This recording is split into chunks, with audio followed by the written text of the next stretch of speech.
Hello बच्चों, कैसे हैं आप? मैं Dushyant Bhati O2 digital education में आपका स्वागत करता हूं, हार्दिक अभिनंदन करता हूं। बेटा, मैं आज आपको एनसीईआरटी का क्लास 12 का डिटर्मिनेंट का चैप्टर का इंट्रोडक्शन बताऊंगा। देखो, ध्यान से देखें जरा आप। देखिए क्या होता है डिटर्मिनेंट। देखिए, डिटर्मिनेंट डिटर्मिनेंट बेटा एक बिल्कुल मैट्रिक्स की तरह एक्सरसाइज होती है। देखिए कैसे। सबसे पहले मैं आपको डिटर्मिनेंट में मीनिंग ऑफ डिटर्मिनेंट बताऊंगा। मीनिंग ऑफ डिटर्मिनेंट, देखिए meaning of determinant.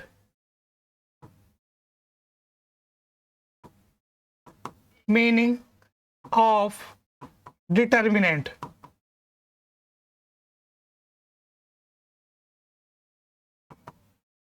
Meaning of determinant क्या होता है?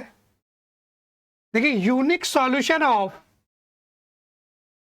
Unique solution unique solution of A square matrix.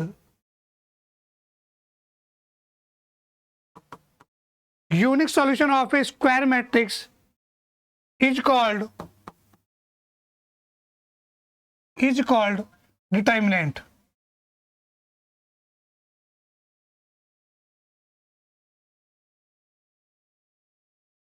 बेटा, मीनिंग ऑफ डिटर्मिनेंट होता है यूनिक सॉल्यूशन ऑफ ए, देखिए unique solution of A square matrix.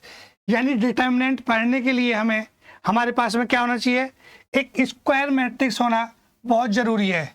एक स्क्वायर मैट्रिक्स होगी, चाहे वो स्क्वायर मैट्रिक्स 2x2 की है बच्चे, चाहे 3x3 की है, लेकिन हमें एक स्क्वायर मैट्रिक्स होना बहुत ज़रूरी है।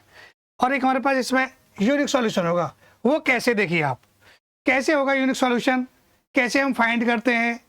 देखिए बेटा, मैंने कोई एक मैट्रिक्स लेट कर ली। देखिए, लेट ए इक्वल टू कोई मैट्रिक्स मैंने लेट कर ली A11, A12, A21, A22। ये कोई मैट्रिक्स मैंने लेट कर ली। अच्छा, मैट्रिक्स क्या होती है? रेक्टेंगुलर इरे जो होती है, ये रेक्टेंगुलर इरे, लेकिन डिटर्मिनेंट के अंदर एक रेक्टेंगुलर इरे नहीं होते। डिटर्मिनेंट क्या करेंगे? ये जो एरे होते हैं, ये जो कोने होते हैं बेटा, ये हट जाएंगे और ये मोड लग जाएगा इसमें। तो मोड ए की वैल्यू क्या आ जाएगी? देखिए A11 की मल्टीप्लाई हम A22 में करेंगे। पहले कैसे? A11 A22 माइनस, देखिए बच्चे, A11 A22 minus A22 A12, यानी एक यूनिक सॉल्यूशन मिल गया मुझे। एक यूनिक सॉल्यूशन मिल गया। उसको क्या बोलेंगे बच्चे? हम बोलेंगे यूनिक सॉल्यूशन को एक डिटर्मिनेंट की वैल्यू मिल गई। तो डिटर्मिनेंट अप्लाई, इसी में आप एक नोट लिख लेंगे। देखिए नोट, इसी में एक आप नोट लिखेंगे, नोट लिख लेंगे। देखिए मेरे प्यारे बच्चों, क्या लिखेंगे नोट में आप? डिटर्मिनेंट अप्लाई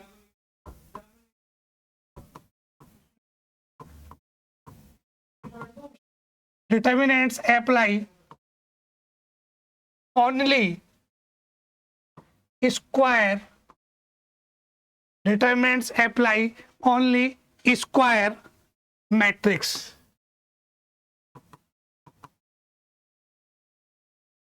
आया समझ में? नेक्स्ट चलेंगे अब हम। देखिए, मैं एक एग्जांपल के थ्रू आपको समझाता हूं। कोई एग्जांपल ले लेंगे हम। देखिए, लेट कोई एग्जांपल ले लिया मैंने। लेट ए इक्वल टू 1 2 3 4 ले लिया कोई एग्जांपल। अब इस मैट्रिक्स को मैं मोड में बनाऊंगा। मोड ए इक्वल टू हो जाएगा डिटर्मिनेंट ए। इसको आप मोड ए बोल सकते हैं, डिटर्मिनेंट ए भी बोल सकते हैं। देखिए, और बेटा DET भी बोल देते हैं इसको आप, डिटर्मिनेंट ए, या डिटर्मिनेंट ए ऐसे बोल देंगे। कैसे बोलेंगे, लिखेंगे? देखो, ये एरे हट जाएंगे इसके 1 2 3 4। अब बच्चे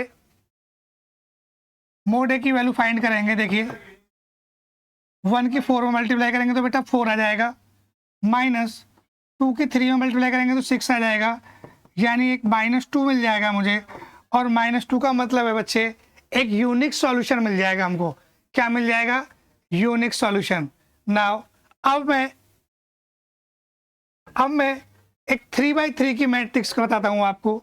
3x3 मैट्रिक्स को हम कैसे मोड फाइंड करते हैं, उसका कैसे डिटर्मिनेंट फाइंड करते हैं। देखिए,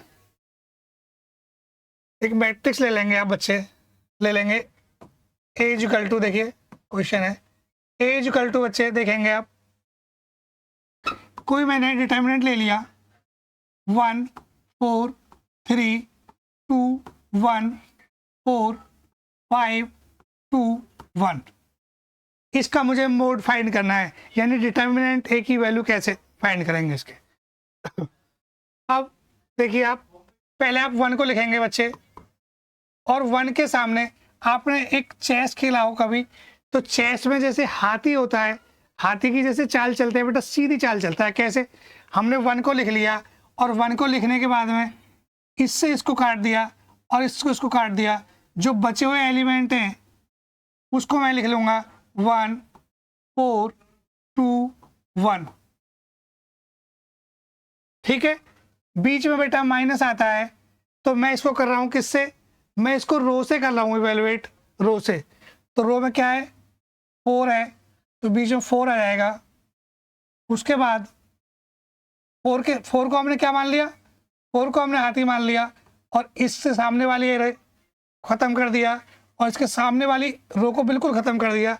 तो जो मेरे पास एलिमेंट बचे कौन से एलिमेंट बचेंगे? देखो 2 5 और 4 1, उसको आप लिख लेंगे 2 5, देखिए 2 5 4 1। नाउ अब बच्चे 3, अब मैं 3 को लेट कर लूँगा एक, तो 3 को लेंगे, देखिए 3। अब 3 के सामने वाले क्या बन जाएगा? ये ख़त्म हो जाएगा, और ये वाली रो बिल्कुल ख़त्म हो जाएगी, और ये कॉलम ख़त्म हो जाएगा। तो क्या मिलेगा बच्चे? देखिए 2 1 5 2। मेरे प्यारे बच्चे देखेंगे 1, तो 1 की 1 में मल्टीप्लाई करेंगे बच्चों, देखो 1 माइनस के 4 2 जा 8, -4 2 के 1 में मल्टीप्लाई करेंगे तो 2 माइनस 20 प्लस 3, बच्चे 2 के 2 में करेंगे 2 2 जा 4 -5। नाउ क्या मिलेगा? देखिए -7 -18 प्लस 3 -1। तो बेटा डिटर्मिनेंट A की वैल्यू क्या मिल जाएगी? देखिए -7 72 -3, यानी -10 प्लस 72। तो बच्चे डिटर्मिनेंट A की वैल्यू आ गई, यानी मोड A की वैल्यू क्या मिल गई? 62।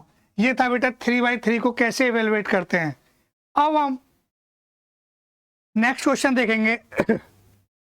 देखिए कैसे, कोई मैट्रिक्स ली मैंने क्या ले लिया?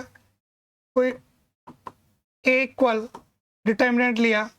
देखिए A डिटर्मिनेंट जब हम लेंगे तो A डिटर्मिनेंट को किसी रो या कॉलम के अलोंग इवेलुएट करेंगे। कैसे? 1 3 2 1 3 2 1 4 3। नेक्स्ट देखो बेटा 2 1 2। expand only expand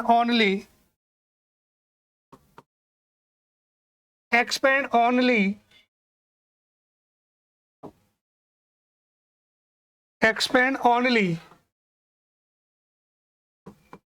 R1, यानी रो 1, रो फर्स्ट R1 एक्सपेंड करेंगे बच्चे R1 के थ्रू। देखो कैसे, तो बच्चे ये जो वैल्यू होती है ये A11 की होती है, ये वैल्यू होती है किसकी होती है? 12 की होती है, और ये किसकी होती है? ये ये 13 होता है। तो A11 इजिकल टू क्या होगा, देखिए -1 की power i plus j A11। देखिए बच्चे A11 क्या मिलेगा 4 3। कहने का मतलब है ये खत्म और ये खत्म हो जाएगी, जो मैट्रिक्स बचेगी वो हम लिखेंगे उसको, जो डिटर्मिनेंट के अंदर बचेगा 4 3 1 2 4 3 1 2। अब बच्चे प्लस -1 की पावर, देखिए ये 11 की वैल्यू निकाल लेते हैं हम। अब क्या है, ये 12 हो जाएगा, तो -1 की पावर क्या बन जाएगा बच्चे, देखिए i की वैल्यू 1 और j की वैल्यू 2। अब आप A12 लिखेंगे यहाँ। देखिए बच्चे आया समझ में, आशा करता हूँ देखिए सबकी समझ में आया होगा। इधर देखिए बेटा A12 क्या है 3, तो ये क्या हो जाएगा, ये कैंसिल और ये कैंसिल, क्या बचेगा 1 2 3 2। नाउ अब आप इधर देखेंगे A13 पर आ जाएंगे आप, क्या आ जाएंगे A13 पर।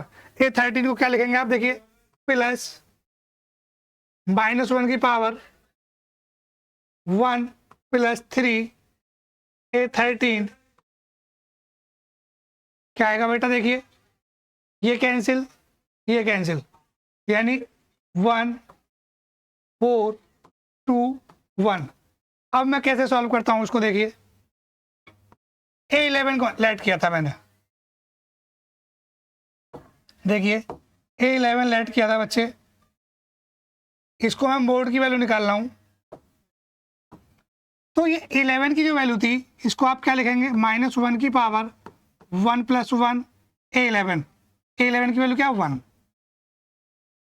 4 3 1 2 प्लस -1 की पावर -1 A12 1 2 3 2 -1 की पावर 4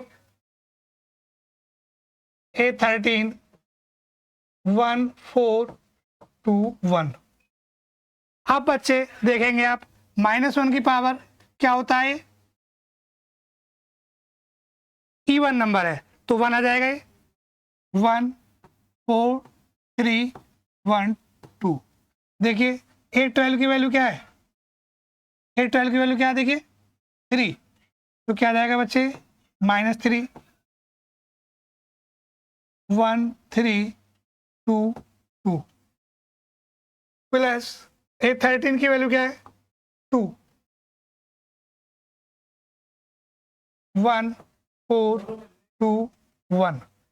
तो बेटा 4 2 जा 8 -3, इसकी मल्टीप्लाई मैंने इसमें करी तो 4 2 जा 8 मिल गया मुझे, -3